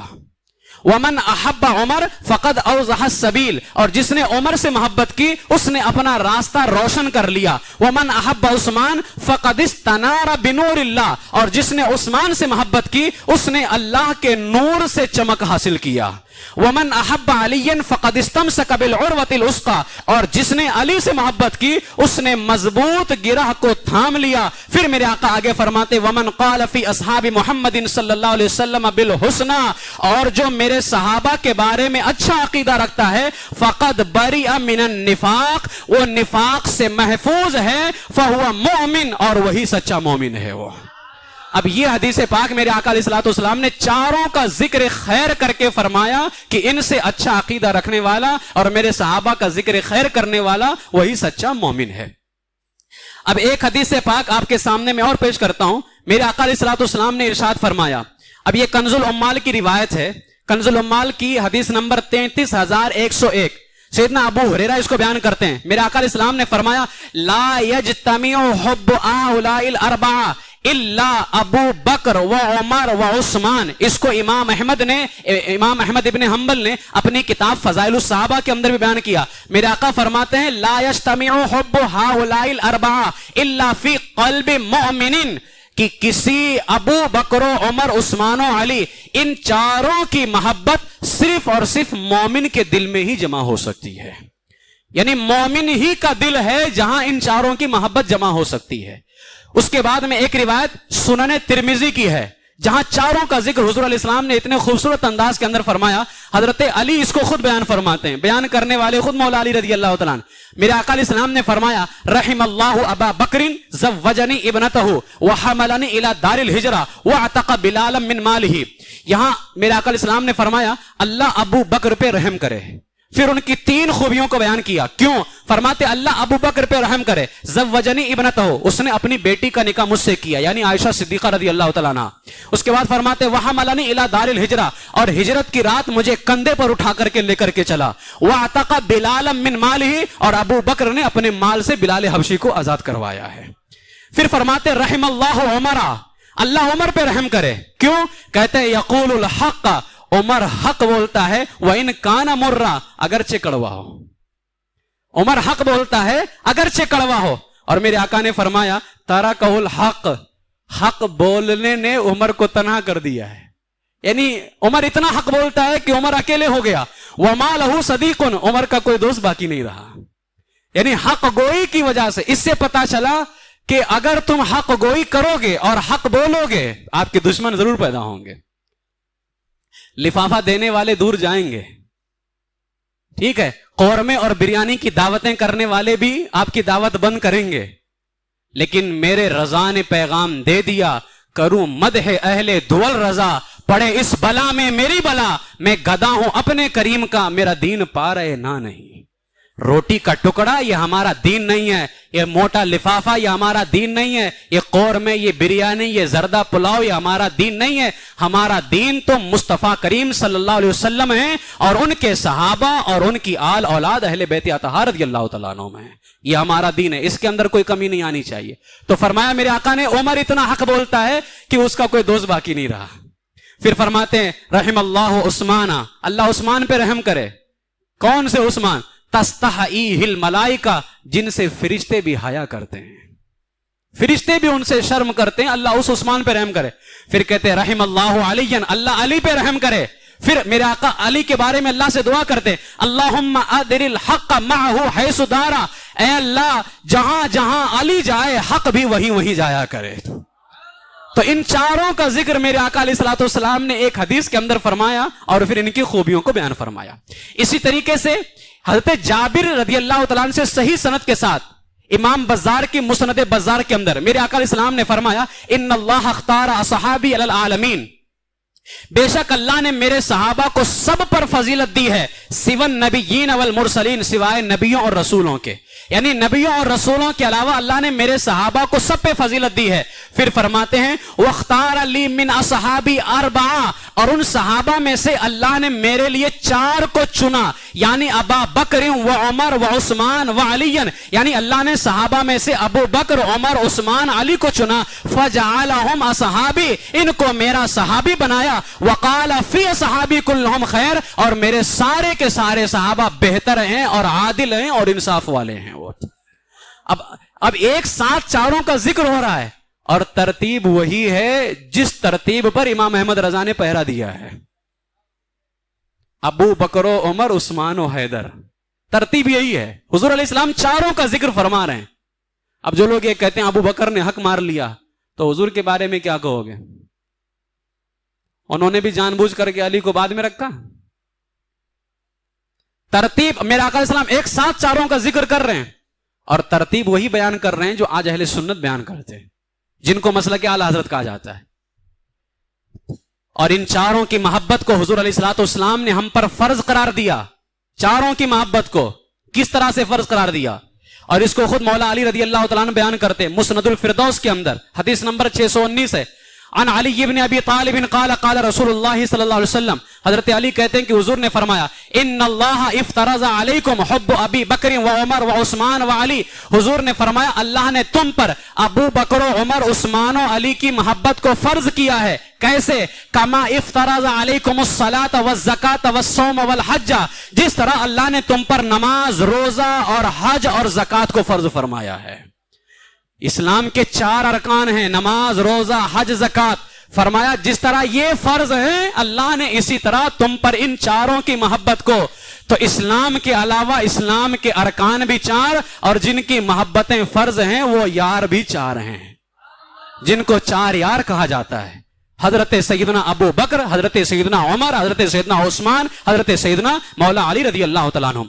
پھر فرماتے ہیں فمن ابغض واحدا منہم, ان میں سے کسی ایک سے بھی اگر کسی نے بغض رکھا, لم يقبل اللہ لہ صلاۃ ولا زکاۃ ولا صوما ولا حجا, نہ اس کا حج قبول کیا جائے گا, نہ اس کا روزہ قبول کیا جائے گا, نہ اس کی زکات کو قبول کیا جائے گا, نہ اس کی نماز کو قبول کیا جائے گا, کچھ قبول نہیں کیا جائے گا. ہوگا کیا؟ فرمایا وَيَحْشُرُ مِنْ قَبْرِهِ إِلَى النَّارِ, قبر سے سیدھا اٹھا کر کے دوزخ میں جھونک دیا جائے گا اس کو. اب یہ چاروں کی محبت کا ذکر ایک ساتھ, اور اس کے بعد میں لطف یہ ہے کہ ان چاروں کے ذکر کے ساتھ ساتھ میرے آقا سید عالم صلی اللہ تعالی علیہ وسلم نے ترتیب کو بھی بیان فرمایا کہ ترتیب کیا ہوگی. شرف المصطفیٰ کے اندر ایک روایت ہے جس کو امام جعفر صادق رضی اللہ تعالیٰ عنہ بیان کرتے ہیں. اب امام جعفر صادق کی بھی پرسوں تاریخ ہے. اب فقہ جعفریہ پڑھتے تو ہیں, لیکن ان کو یہ نہیں پتا کہ امام جعفر صادق کا عقیدہ کیا ہے, نظریہ کیا ہے. امام جعفر صادق اپنے والد سے روایت کرتے ہیں. کون ہے ان کے والد؟ امام محمد الباقر رضی اللہ تعالیٰ. وہ اپنے والد سے روایت کرتے ہیں. ان کے والد کون ہیں؟ امام زین العابدین رضی اللہ تعالیٰ. اور وہ ڈائریکٹ اپنے دادا سے روایت کرتے ہیں. کون ہے ان کے دادا؟ حضرت مولا علی مشکل کشا شیر خدا کرم اللہ تعالیٰ وجہ الکریم. اب یہ روایت کرنے والے لوگ ہیں, سلسلۃ الذہب ہے سنیوں کے ہاں. یہ یعنی اس روایت سے اگر کوئی سند ہو نا تو وہ سند مردود نہیں ہوتی ہے. وہ یہ بالکل گولڈ کی طرح یہ سلسلہ ہے. یہ کیا روایت کرتے ہیں؟ قال رسول اللہ صلی اللہ علیہ وسلم. اب اس کو امام جعفر صادق نے بیان کیا, اور امام جعفر صادق فرمایا کرتے تھے شیعوں کی وجہ سے ہم اللہ کی بارگاہ میں شرمندہ ہیں. یعنی تمہاری محبت ایسی ہے کہ وہ شرمندہ ہو رہے ہیں اللہ کی بارگاہ میں. یہ امام جعفر صادق ان پہ لعنت کیا کرتے تھے, جس کو اعلیٰ حضرت نے فتاوی رضا شریف کے اندر بیان کیا ہے. میں نے محرم میں اس کا حوالہ پیش کیا ہے. تو امام جعفر صادق نے اس کو بیان کیا کہ میرے نانا نے فرمایا تھا ایک مرتبہ دادا سے, کسے؟ مولا علی سے. کیا کہا تھا؟ الا انبئکم بما علی العرش مکتوب, اے علی کیا میں تم سب کو نہ بتا دوں کہ عرش پہ کیا لکھا ہوا ہے؟ نہ بتا دوں کہ عرش پہ کیا لکھا ہے؟ تو صحابہ کہتے بلا. ہم نے کہا یا رسول اللہ کیوں نہیں؟ قال رسول اللہ صلی اللہ علیہ وسلم علی العرش مکتوب, عرش پہ لکھا ہوا ہے لا الہ الا اللہ محمد الرسول اللہ ابو بکر الصدیق عمر الفاروق عثمان الشہید علی الرضا رضی اللہ تعالیٰ عنہ اجمعین. یہ عرش پہ لکھا ہوا ہے کیا؟ کہ اللہ کے علاوہ کوئی معبود نہیں, محمد اللہ کے رسول ہیں, ابو بکر صدیق ہیں, عمر فاروق ہیں, عثمان شہید ہیں, اور علی رضا ہیں. یعنی رضا یعنی جن سے اللہ خوش ہے. یہ چاروں کا ذکر ہے عرش کے اوپر لکھا ہوا. اور آج ابھی الحمدللہ سنیوں کے محراب اور منبر چاروں کے نام کے سجے ہوتے ہیں. جہاں بھی آپ سنیوں, اس لیے شاعر نے کہا چراغ و مسجد و محراب و منبر ابو بکر و عمر عثمان و حیدر. چاروں کا ذکر خیر ہے. اور تم کہاں کہاں ان کا ذکر مٹانا چاہو گے؟ جن کا ڈنکا بج رہا ہے 400 لیل و نہار, وہ ابو بکر و عمر عثمان و حیدر 4 یار. تو حضور فرماتے ان 4 کا اسی ترتیب کے ساتھ, چاروں کا ذکر تو ہے ہی, لیکن ایسا نہیں کہ پہلے علی کا ذکر ہے پھر بعد میں ان تینوں کا ذکر ہے. چاروں کا ذکر ہے اور ترتیب وہی ہے جس کو اعلیٰ حضرت نے بیان فرمایا ہے اور جس کی بنیاد پر اعلیٰ حضرت کو اہل بیت کا دشمن کہا جاتا ہے. تو پھر عرش بھی اہل بیت کا دشمن ہو گیا. عرش پہ بھی تو یہی ترتیب لکھی ہوئی ہے جو رسول پاک سید عالم صلی اللہ علیہ وسلم بیان فرما رہے ہیں. میرے آقا علیہ الصلوۃ والسلام نے ایک حدیث پاک کے اندر فرمایا قال النبی صلی اللہ علیہ وسلم. یہ حدیث آپ نے بارہا سنی ہے. امام اعظم نے اپنی کتاب مسند ابی حنیفہ کے اندر بیان کیا ہے. علیکم بسنتی و سنت الخلفاء الراشدین. تم پر میری سنت لازم ہے اور خلفائے راشدین کی سنت لازم ہے. یعنی میرا طریقہ پکڑو اور خلفائے راشدین کے طریقے کو. اب یہاں خلفائے راشدین سے مراد کیا ہے؟ کون ہے خلفائے راشدین؟ تو امام جلال الدین سیوطی تاریخ الخلفاء کے اندر فرماتے ہیں ابو بکر و عمر عثمان و علی کی خلافت کے متعلق تاجدار کائنات کی یہ غیبی خبر ہے. یہ حضور علیہ الصلوۃ والسلام نے غیبی خبر دی کہ یہ 4 خلیفہ ہوں گے اور پھر میرے آقا علیہ الصلوۃ والسلام نے ان کا نام خلفائے راشدین کا. اب خلفائے راشدین کون ہیں؟ تو امام جلال الدین سیوطی فرماتے ہیں ابو بکر و عمر عثمان و علی.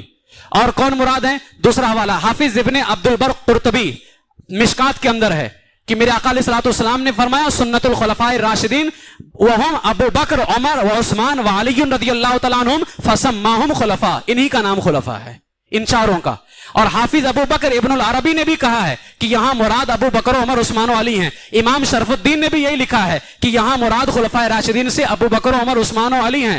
سلطان کائنات کے چاروں ہیں جانشین، اسلام کے ستون ہیں خلفائے راشدین ہیں. تو یہ سارے ہمارے ائمہ، یہ اعلیٰ حضرت علیہ الرحمہ اگر اہل بیت کے دشمن ہیں تو یہ جتنے پہلے آئے یہ سب کے سب دشمن ہیں.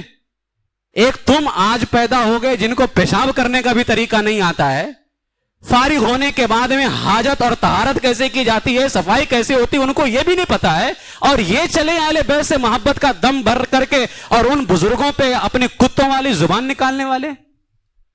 یہ سارے کے سارے کیا تھے؟ سب اہل بیت سے نفرت کرنے والے تھے. یہ سب کے سب چاروں کا نام لے رہے ہیں اور ترتیب کون سی بیان کر رہے ہیں جس کو ہم بیان کرتے ہیں سنیم من نارے اللہ اکبر می زنم ابو بکر و عمر عثمان و حیدر می زنم. ترتیب وہی بیان ہو رہی ہے. اب یہاں پر جو ہے یہ چند احادیث میں نے آپ کے سامنے پیش کی ہیں. اب اس پر میں کچھ حوالہ چھوڑ رہا ہوں وقت کی قلت کو مد نظر رکھتے ہوئے.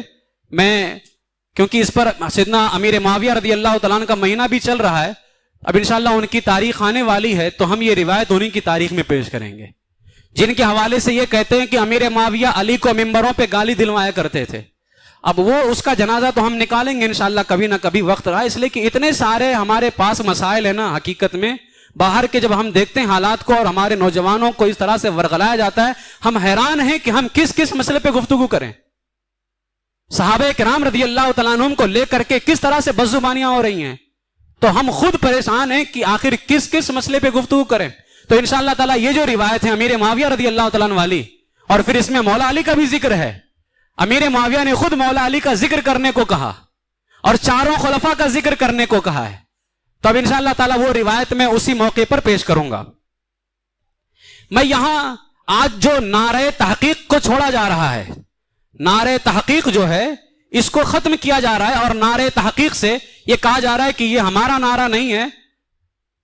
تو یاد رکھ لیں ان 4 یاروں کا ذکر چھوڑنا یہ سنیوں کا طریقہ نہیں ہے، یہ اہل سنت کا طریقہ ہرگز نہیں ہے. اس پر میں ایک حوالہ پیش کرتا ہوں. اب یہی حوالہ اعلیٰ حضرت علیہ الرحمہ نے فتاوی رضویہ شریف کی 29ویں جلد صفحہ 363 اور 364 پر بھی اعلیٰ حضرت نے نقل کیا اور ان چاروں کا نام اسی ترتیب کے ساتھ لیا ہے. فتاوی رضویہ کا میں صرف حوالہ پیش کر دیتا ہوں، عبارت نہیں پڑھوں گا. فتاوی رضویہ کی 29ویں جلد صفحہ 363 اور 364 پر یہی ترتیب اور چاروں کا ایک ساتھ اعلیٰ حضرت نے ذکر کیا ہے. گویا ہمارے یہ سارے بزرگان دین ذکر چاروں کا کرتے رہے، ترتیب وہی رکھتے رہے جس کو اللہ نے قرآن میں رکھا، رسول پاک علیہ السلام نے حدیثوں کے اندر بیان کیا، صحابہ نے بھی اس کو بیان کیا اور پھر صحابہ کے بعد آج تک کے امت مسلمہ امت حقہ نے بھی وہی ترتیب بیان کی ہے جس کو رسول پاک علیہ السلام نے بیان فرمایا تھا.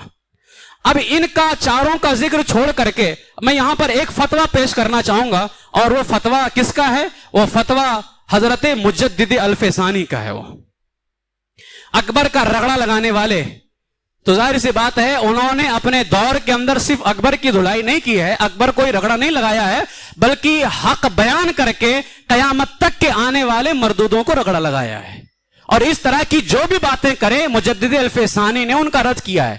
اب اعلیٰ حضرت کا میں نے صرف حوالہ دے دیا ہے، مجدد الفسانی رحمت اللہ تعالی علیہ کی کتاب مکتوبات شریف، مکتوبات ربانی جس کو کہتے ہیں، مکتوبات ربانی۔ واقعہ کیوں اس طرح سے پیش آیا تھا؟ واقعہ کیا تھا؟ مجدد الفسانی کو خبر ملی۔ خبر کیا ملی تھی؟ ہندوستان کا ایک شہر ہے سامانہ کر کے، اب یہ کتاب میں سامانہ کا ذکر ہے، تو فرماتے ہیں سامانہ میں جو عید قربہ ہے نا، عید الاضحیٰ جس کو ہم کہتے ہیں، تو ہمارے یہاں عید جمعہ ہو یا عید الفطر عید الاضحیٰ ہو، ہم چاروں خلفاء کا نام لیتے ہیں، ہے نا، دونوں خطبوں میں سے ایک خطبے میں چاروں کا نام لیتے ہیں۔ بہتر یہ ہے کہ ہم دوسرے کے اندر چاروں کا نام لیتے، ہم چاروں کا نام لیتے ہیں۔ تو خبر ملی کہ ایک خطیب نے خلفائے راشدین کا ذکر چھوڑ دیا عید الاضحیٰ کے موقع پر، اور جب اس سے کہا گیا کہ تم نے ان خلفاء کا نام کیوں نہیں لیا خطبے کے اندر، تو اس نے کہا خلفائے راشدین کا ذکر نہیں کیا تو کیا ہوا؟ کیا واجب ہے؟ کیا فرض ہے؟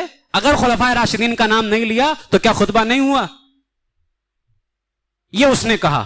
جب مجدد الفسانی کو خبر ہوئی تو آپ نے کیا فرمایا مکتوبات شریف کے اندر، مکتوبات کی حصہ 6 صفحہ 41 پر آپ فرماتے ہیں اگرچہ خلفائے راشدین کا ذکر خطبے کی شرط سے نہیں ہے، اگرچہ نہیں ہے، خطبے اگر نہیں لیا تو خطبہ ہو جائے گا، لیکن کہیں اور جا کر کے حملہ ہو رہا ہے۔ فرمایا اگرچہ خلفاء کا نام لینا خطبے کی شرط سے نہیں ہے، لیکن سنیوں کی پہچان ہے، یہ اہل سنت کا طریقہ ہے۔ اور فرمایا جان بوجھ کر کے خلفاء کا نام وہی چھوڑے گا جس کا دل مریض ہو اور باطن خبیث ہو۔ حکم بھی بیان کیا، تم اس چکر میں پڑے ہوئے ہو کہ ان کا نام نہیں لیا تو کیا خطبہ نہیں ہوا؟ یہ کیوں نہیں دیکھتا ہے کہ اہل سنت کا طریقہ نہیں رہا ہے؟ اہل سنت کا طریقہ ان چاروں کا نام لینا۔ فرمایا نام وہی چھوڑے گا جس کا دل مریض ہو اور باطن خبیث ہو۔ مجدد الفسانی یہ حکم بیان کرنے کے بعد فرماتے ہیں اے سامانہ شہر والو، مجھے اس مردود خطیب پر ہی افسوس نہیں، تم پر بھی افسوس ہے، جتنے بیٹھے ہوئے تھے خطبے کے اندر تم پر بھی افسوس ہے، تم نے اس سلسلے میں غفلت کی، سستی کی۔ اچھا غفلت عوام نے کیا کی؟ جب وہ بیان کر رہا تھا، خطبہ دے رہا تھا، چاروں کا ذکر چھوڑ دیا، عوام کو کیا کرنا چاہیے تھا؟ مجدد الفسانی کہتے ہیں مجھے اس مردود خطیب پر ہی افسوس نہیں، تم سب پہ افسوس ہے، اور اے سامانہ کے رہنے والوں سیدو، تم پر بھی مجھے افسوس ہے کہ تم سب نے کاہلی کی ہے۔ تمہیں کیا کرنا چاہیے؟ آپ نے فرمایا تم نے اس ظالم خطیب کو جوتے مار کر کے نکالا کیوں نہیں؟ یہ تمہیں کرنا چاہیے تھا۔ اب بتاؤ مجھے کیا حکم بیان کیا ہے؟ چاروں کا نام چھوڑا تو آپ نے مجدد الفسانی کا فیصلہ فتویٰ آئی ہے، فرماتے ہیں کہ تم نے کاہلی کی اور تم سب پہ افسوس ہے، تم نے اس مردود ظالم خطیب کو جوتے مار کر کے، تو پتا چلا جو 4 یار کا نعرہ نہ لگائے، مجدد الفسانی کہتے اسے جوتا مارا جائے۔ تو تم مولا علی سے انعام کے لالچ میں بیٹھے ہو کہ انعام ملے گا، تم شکر مناؤ کہ جوتا نہیں مل رہا ہے تمہیں۔ تو مجدد الفسانی نے کیا فرمایا کہ اس ظالم کو جوتے مار کر کے نکالا کیوں نہیں؟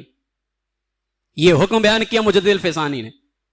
مجدد الفسانی رحمت اللہ تعالی فرماتے ہیں سنی تب ہوگا جب خلفائے راشدین کا نام لے گا ہو، اور یہ ہمارا عقیدہ ہے۔ تم اپنے آپ کو کہتے ہو ہم اہل سنت ہیں، تو پھر چاروں خلفاء کا ذکر کیوں نہیں کرتے؟ 4 یار کا نام کیوں نہیں لیتے؟ اور آج بھی بہت سارے کرائے کے مقرر، بھاڑے والے، میں ان کو بھاڑے والا مقرر کہتا، جانتے ہو کیوں؟ اس لیے کہ بھاڑے والا میں اس لیے کہہ رہا ہوں، کرایہ والا، اس لیے کہ اگر وہ حق بولیں گے تو جن لوگوں نے کارڈ پیش کیا ہے، فلائٹ کی ٹکٹ نکالی ہے، دوبارہ کچھ نہیں نکلنے والا ہے۔ تو یہ ہوا کرایہ، یہ ہوا سودا، یہ ہوا بھاڑا۔ تو ایسے بھاڑے کے مقررین آج بھی بہت سارے ہیں جو معاذ اللہ رب العالمین ایسے موقعوں پر، ہم یہ نہیں کہتے کہ صرف علی کا ذکر کبھی نہیں ہونا چاہیے، ہم یہ کہتے ہیں ایسے موقعوں پر جہاں شیعہ دھاندلی کرتے ہیں، ایسے موقعوں پر ہمیں مولا علی کے ذکر کے ساتھ ان کا بھی ذکر کرنا چاہیے۔ ورنہ ہم عقیدہ جانتے ہو کیا رکھتے ہیں؟ کوئی بندہ پیدا ہونے کے بعد سے لے کر کے مرتے دم تک فرائض واجبات نمازوں کی پابندی کے ساتھ ساتھ اگر صرف پوری زندگی علی علی کرتا رہے لیکن کسی صحابی سے بغض نہ رکھے تو علی علی کرنا کل قیامت کے دن اسے کام آئے گا۔ ہم محض ذکر علی کا انکار نہیں کرتے کہ صرف علی کا ذکر نہیں کرنا چاہیے، ہم کہتے یہ ہیں ایسے موقع پر 13 رجب یا اس طرح کی ان کی اور روایتوں کے موقع پر ہم صرف ذکر علی نہیں کریں گے، ہم ذکر علی کا فائدہ لیں گے ان تینوں کا ذکر کر کے، اور ان تینوں کا بھی ہم ذکر خیر کریں۔ یہ امام مجدد الفسانی رحمۃ اللہ تعالی علیہ کا فیصلہ ہے، فتویٰ ہے۔ لہٰذا میں اپنے لوگوں سے کہوں گا بے غیرت نہ بنو، اپنے اندر غیرت پیدا کرو، اور ایسے شیعوں اور بھاڑے کے مقرروں اور وہابیوں، دیوبندیوں اور تمام تر باطل فرقوں، گستاخوں، بد مذہبوں کی تحریروں سے، ان کی تقریروں سے بچاؤ۔ بچانا بہت زیادہ ضروری ہے۔ لوگ ہمیں کہتے ہیں تم اتنا کیوں بولتے رہتے ہو؟ میں قسم کھا کے کہتا ہوں اگر میرا اتنا بولنا عوام پڑھ لینا اور جان جائے، میں یہ نہیں کہتا کہ مجھے سر پہ اٹھا کے چلو، لیکن جس دن تم نے یہ جان لیا کہ اہل سنت کے عقیدے کی اہمیت کیا ہے، اس دن تم جان جاؤ گے اور یہ کہنے پر مجبور ہو جاؤ گے کہ ایسے علماء کو تو زمین پہ نہیں، ہمیں کاندھے پہ اٹھا کے چلنا چاہیے۔ اس لیے کہ ایسے حق بولنے والے علماء کی وجہ سے ہی آج حقانیت کا نور نظر آ رہا ہے۔ یہ تو اللہ کا دین ہے، وہ اس کو پھیلا کے رہے گا، لیکن ذریعہ کون ہے؟ علماء حق ہی تو ہیں۔ کہتے تم بھی نہ بولو، تو اس پر پیر مہر علی شاہ رحمۃ اللہ تعالی علیہ سے بھی کہا گیا تھا۔ پیر مہر علی شاہ تاجدار گولڑا، سید زادے ہیں، امام حسن کی اولاد میں سے ہیں، ان سے بھی کہا گیا تھا حضور آپ صوفی آدمی ہیں، یہ رد ود کرتے رہتے ہیں قادیانیوں کا، شیعوں کا بھی آپ نے بہت جم کے رد کیا ہے۔ تصفیہ ما بین سنی و شیعہ کے اندر ہے، شیعوں کو خوب اچھے سے رگڑا دیا ہے، جس طرح غوث اعظم نے شیعوں کو رگڑا دیا۔ آخر شیعہ غوث اعظم کا نام اسی لیے نہیں لیتے، کیا وہ علی کی اولاد نہیں ہے؟ کہتے ہم اولاد علی والے ہیں، تو تم کیسے اولاد علی والا نعرہ لگاتے ہو بھائی؟ تو یہاں اجمیر میں کوئی بیٹھا ہوا ہے وہ صرف خواجہ خواجہ کرتا ہے، وہ غوث غوث کرتا ہی نہیں ہے۔ وہ کربلا میں بیٹھا ہوا صرف حسین حسین کوئی کرتا ہے، غوث غوث کرتا ہی نہیں ہے، کیا وہ علی کی اولاد میں سے نہیں ہے؟ الحمدللہ یہ شان ہمیں حاصل ہے۔ ہم اے رضا ہر کام کا ایک وقت ہے، دل کو بھی آرام ہو ہی جائے گا۔ ہم کبھی حسین حسین کرتے ہیں، وقت آئے تو غوث غوث کرتے ہیں، اور وقت آئے تو غریب نواز بھی کہا کرتے ہیں ہم کہ ہم سچے اولاد علی والے ہیں، ساری اولادوں کو ماننے والے۔ یہ تمہاری سیاست ہے، جیسے یہاں آج کل ہندوستان میں ہو رہا ہے، کوئی بھاجپائی ہے، کوئی کانگریسی ہے، کوئی کچھ ہے، کوئی کچھ ہے۔ یہ ہم ہیں الحمدللہ، اس میں سیاست نہیں ہے۔ تو جب پیر مہر علی شاہ سے کہا گیا کہ آپ صوفی آدمی ہیں، فقیر آدمی ہیں، آپ یہ سب کیوں کرتے ہیں بلا وجہ کے رد؟ تو آپ نے فرمایا کفار کا مومنین کے ساتھ، یعنی کافر اگر مسلمانوں کے ساتھ جنگ کرے نا، جنگ، اتنا نقصان مسلمانوں کا نہیں ہوگا جتنا بدعقیدہ لوگوں کی تقریر اور ان کی کتابوں کی وجہ سے ہوگا۔ بہت پتے کی بات کی ہے آپ نے۔ کافر اگر تم سے جنگ کرے، اسی لیے تاج الشریعہ پوری زندگی کہتے رہے وہابیوں سے صلح نہیں ہو سکتی ہے۔ کہتے ہمیں مارا جا رہا ہے، مر جاؤ، مر جانے سے نقصان نہیں ہوگا، کم سے کم اتنا تو کہہ دو گے کہ ان کی محبت میں ہم دنیا سے جا رہے ہیں، رسول خدا کی محبت میں۔ لیکن اگر مرنے کے ڈر سے ان سے اتحاد کر لیا تو رسول خدا کو منہ کیا دکھاؤ گے؟ فرماتے ہیں کافر اگر جنگ کرے مسلمانوں سے، مسلمانوں کا اتنا نقصان نہیں ہوگا جتنا بدعقیدہ لوگوں کی تقریر اور ان کی کتابوں کی وجہ سے۔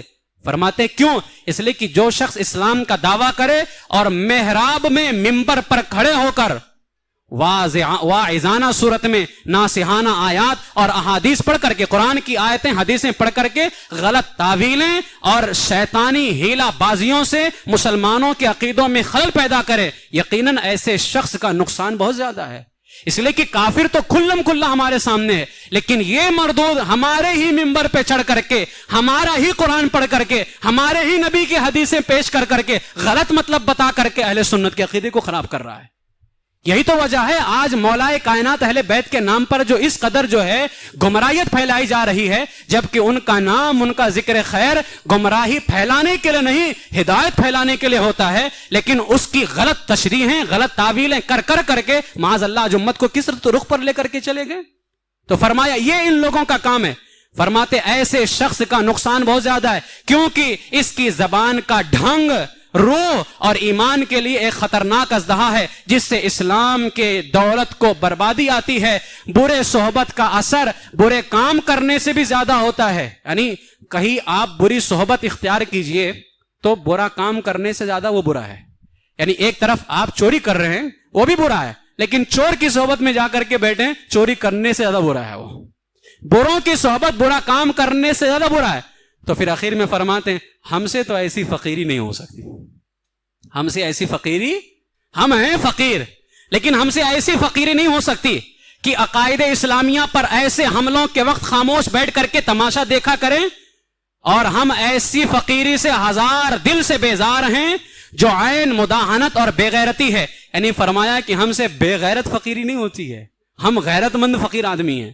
یعنی ہم درویش ہیں، ہم بابا ہیں، بزرگ ہیں، فقیر ہیں، لیکن بے غیرت بزرگ، بے غیرت فقیر نہیں، ہم غیرت مند فقیر اور غیرت مند بزرگ ہیں۔ آج لوگ ہمیں بھی کہتے ہیں کیا ضرورت ہے بولنے کی، صرف سنت کی بات کیجئے نا، صرف عقید اہل سنت کی بات کیجئے نا، کیا ضرورت ہے ان کو بولنے کی؟ کوئی آدمی محلے میں ہمارے صبح صبح اٹھے اور آپ نماز کے لیے آ رہے ہوں، چلانے لگ جائے میرے گھر میں آج رات چوری ہو گئی، چوری ہو گئی، چوری ہو گئی۔ آپ اس سے پوچھتے ہیں بھائی چوری ہو گئی، کس نے چوری کی ہے؟ اب وہ کہے میں نام نہیں بتاؤں گا، اچھی بات نہیں ہے۔ آپ کہیں گے کیسا پاگل آدمی، جب نام نہیں بتانا چاہتا تو یہ بھی مت بول کی چوری ہوئی ہے۔ اب پولیس والا آئے بولے بتاؤ کس نے چوری کی ہے، نہیں نام نہیں بتائیں گے، اچھا نہیں، اس کو برا لگ جائے گا۔ یہ کون سی بات ہوئی؟ اگر چوری ہوگی، آپ کے گھر کا مال چوری ہوگا تو کیا پولیس کو نہیں بتائیں گے آپ کہ فلاں آدمی نے چوری؟ اگر آپ جانتے ہوں گے، اور نہیں جانتے ہوں گے تو کہیں گے ڈھونڈو اس کو جس نے چوری کی ہے۔ گھر کا مال چوری کرے تو خود چور ڈھونڈو، پولیسوں سے ڈھونڈواؤ، اور جو ایمان چوری کرے، یہاں چوروں کا نام لیتے ہوئے موت آتی ہے کہ چور کون ہے؟ سونا جنگل رات اندھیری چھائی بدلی کالی ہے، سونے والوں جاگتے رہیو چوروں کی رکھوالی ہے۔ اسی لیے اللہ نے فرمایا۔ عجیب حال آج بنا ہوا ہے، ہم سے کہتے رد نہ کرو، ان سے کیوں نہیں کہتے کہ تم اہل سنت کے خلاف نہ بولو؟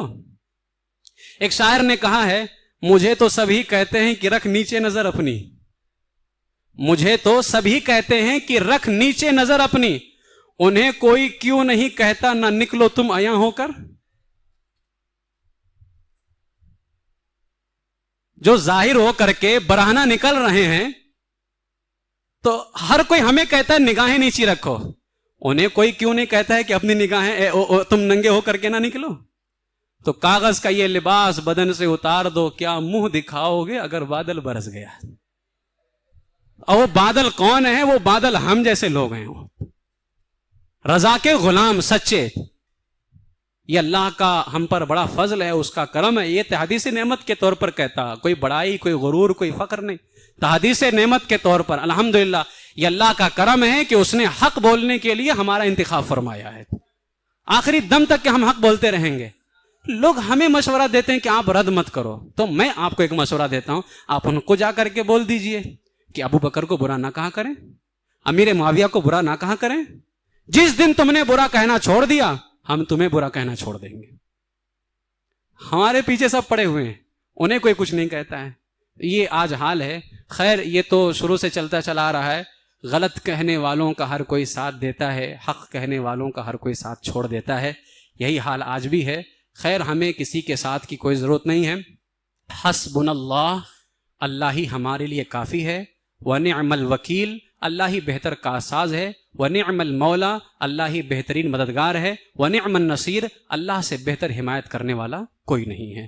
لہٰذا آپ ہماری حمایت کیجیے یا نہ کیجیے، ہمارے ہاتھ چومو چاہے مت چومو، ہمارے پیر چاٹو چاہے مت چاٹو، ہمیں کوئی فکر نہیں ہے۔ ہمیں بس فکر ہے تو اس بات کی فکر ہے کیا؟ اہل سنت کا ہے بیڑا پار، اصحاب حضور نجم ہیں اور ناؤ ہے اطرت رسول اللہ کی۔ پھر اعلیٰ فرماتے ہیں جنا بنے گی محبان چار یار کی قبر، جنت بنے گی چاروں سے محبت کرنے والے کی قبر، جنا بنے گی محبان چار یار کی قبر، جو اپنے سینے میں یہ چار باغ لے کے چلے۔ اللہ تبارک و تعالی سنت پر قائم و دائم رکھے، اور اسی سچے مسلک پر جس کی پہچان آج مسلک کے اعلیٰ حضرت ہے، اللہ تعالیٰ اس پہ قائم و دائم رکھے۔ مسلک اعلیٰ حضرت پہ قائم رہو، زندگی دی گئی ہے اسی کے لیے۔ وما علینا الا البلاغ المبین۔ السلام علیکم ورحمۃ اللہ وبرکاتہ۔